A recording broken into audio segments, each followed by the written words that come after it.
प्रणव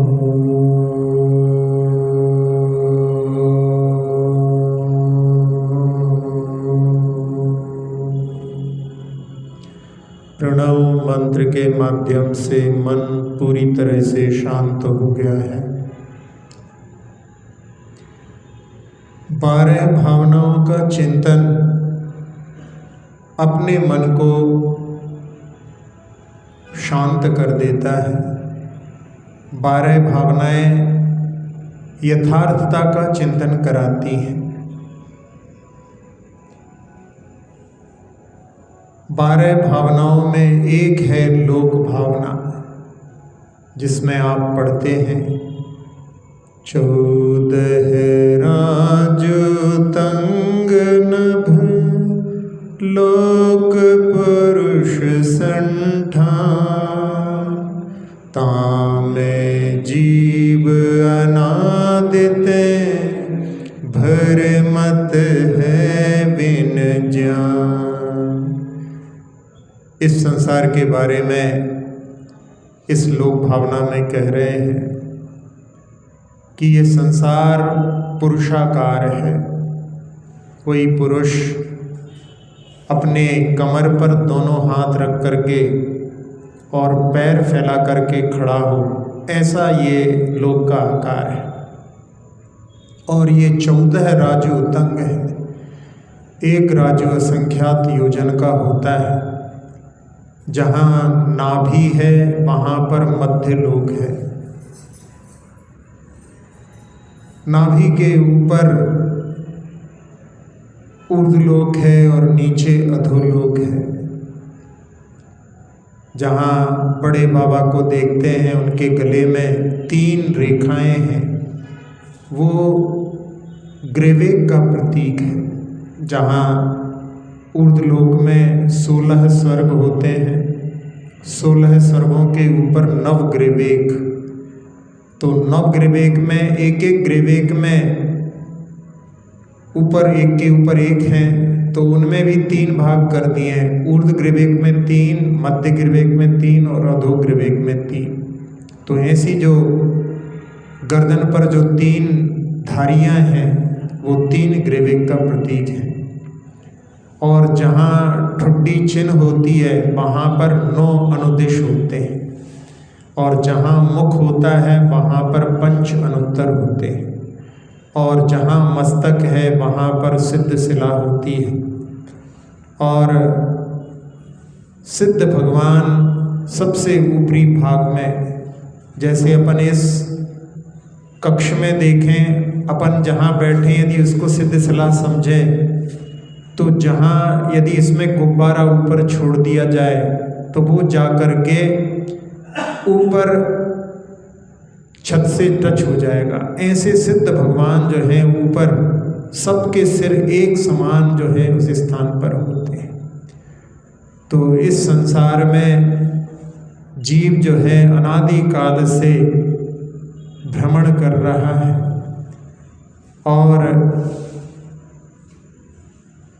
इस परिभ्रमण से मुक्ति प्राप्त करने के लिए अपने को जिनागम का आधार लेकर के समीचीन श्रद्धान, समीचीन ज्ञान और सम्यक चारित्र के माध्यम से अपने आत्मा में लगे हुए जो भी कर्म हैं उनकी जब तक सफाई नहीं होगी तब तक अपन उस शाश्वत स्थान को प्राप्त नहीं कर सकते।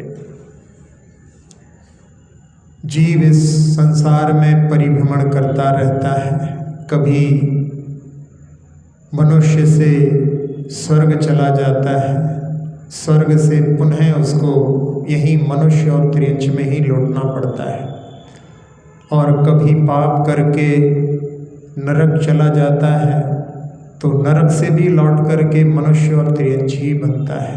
नरक से सीधा स्वर्ग का रास्ता नहीं, स्वर्ग से सीधा नरक का रास्ता नहीं। नरक में मरने के बाद में पुनः नरक में उत्पन्न नहीं होते, स्वर्ग में मरने के बाद में देव स्वर्ग में उत्पन्न नहीं होते। ऐसा इस संसार में परिभ्रमण जीव अनादिकाल से कर रहा है। ये संसार लोक किसी ने बनाया नहीं है, ना कोई इसको चलाता है और ना ही कोई इसको नष्ट कर सकता है। इसलिए छह ढलाकार में कहते हैं कि न कर्यो न धरे को षट द्रव्यमयी न हरे को सो लोक माहि बिन समता दुख सहे जीव नित भ्रमता। इस संसार को किसी ने बनाया नहीं, किसी ने इसको धारण नहीं किया, कोई इसको चलाता नहीं, कोई इसको नष्ट नहीं करता। जहाँ भगवान के लिए इंग्लिश में गॉड कहते हैं, GOD गॉड, उसकी परिभाषा इस प्रकार से भी देते हैं, G से जेनरेटर जो इस संसार को बनाते हैं, O से ऑपरेटर जो इस संसार को चलाते हैं, और D से डिस्ट्रॉयर जो इस संसार को नष्ट करते हैं। तो ऐसी जो है मान्यता संसार में चलती है, लेकिन ये संसार स्वयं सिद्ध है, हमेशा से है और हमेशा रहेगा। ना इसको किसी ने बनाया है, ना कोई इसको चलाता है, ना कोई इसको नष्ट करता है। हाँ, हम अपने संसार को स्वयं निर्मित करते हैं।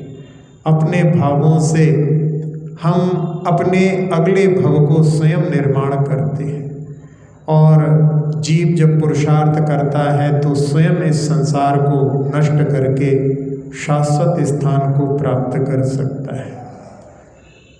मोह कर्म को नाश मेट कर सब जग की आशा, निज पद में थिर होए लोक के शीश करो आशा।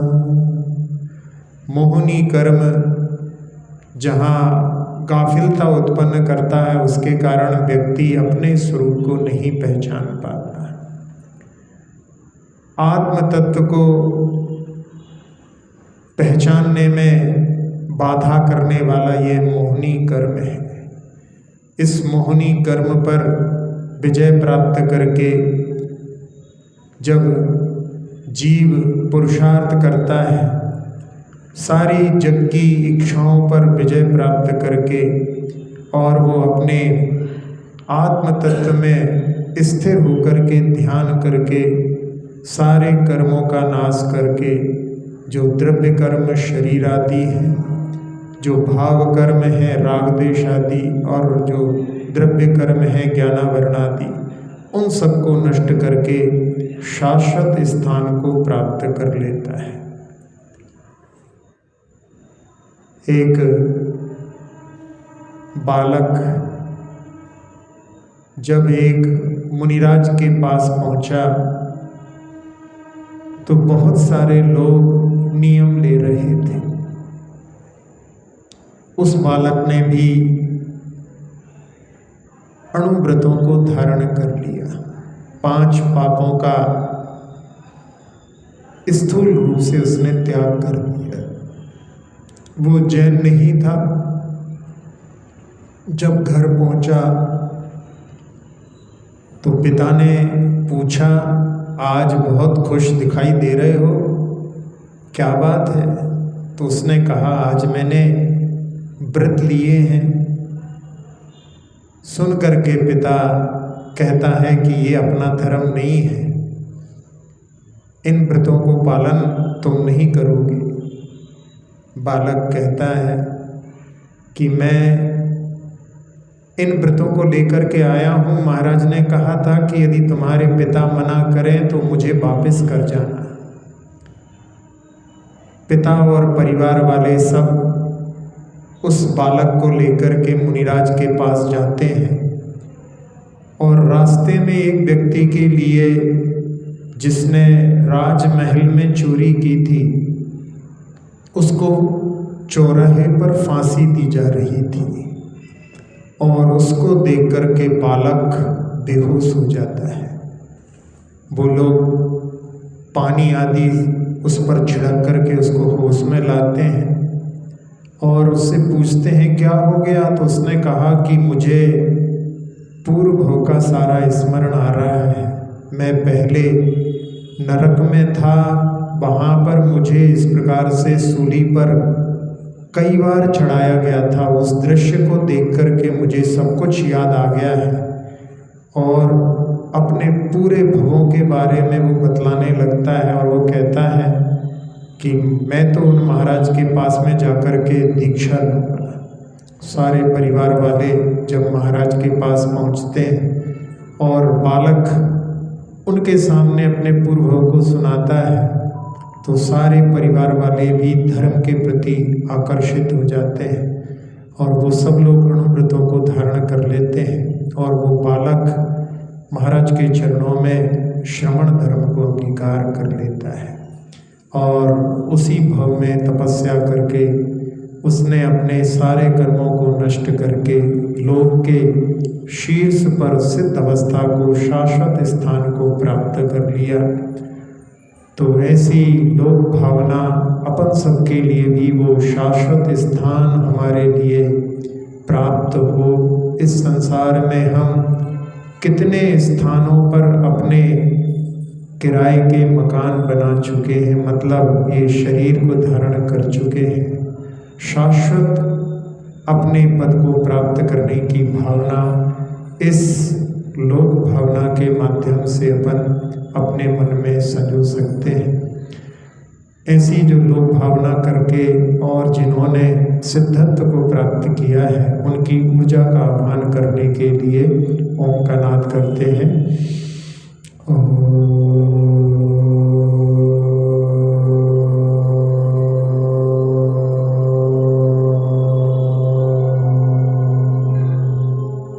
बरस रही है अनंतानंद सिद्ध परमेष्टि की ऊर्जा, जिसने सिर के सबसे ऊपरी भाग ब्रह्मरंध्र के माध्यम से मस्तिष्क में प्रवेश करके मन के सारे विकार धो दिए हैं।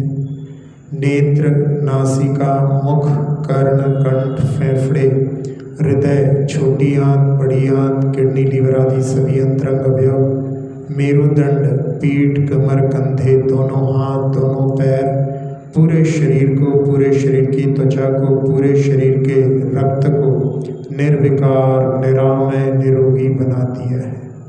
सबको ऐसा लाभ मिले इस भावना से। सुखी रहे सब जीव जगत के, कोई कभी न घबरावे। सुखी रहे सब जीव जगत के, कोई कभी न घबरावे। सुखी रहे सब जीव जगत के, कोई कभी न घबरावे। पूरे संसार में शांति का वातावरण अनंतानंद सिद्ध परमेष्ठियों को नमन करते हुए लेते हैं विराम। अक्षर पद मात्रा से दूषित वचन अगर ममहीन रहे और प्रमाद कषाय के वश में सम्यक अर्थ विलीन किए। जिन वाणी माता मेरी उन सब त्रुटियों को क्षमा करें। दे आशीष शीघ्र हम सबको केवल लब्धि रमा मिले। प्राप्त हमें हो बोधि समाधि परिणामों की शुद्धि हो।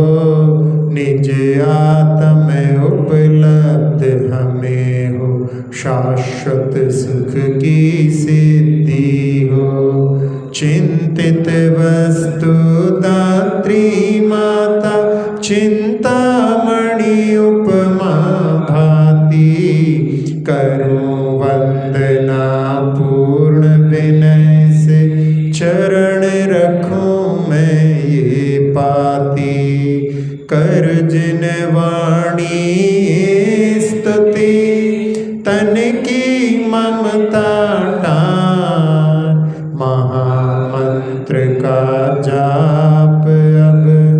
सभी जपे नव बाण।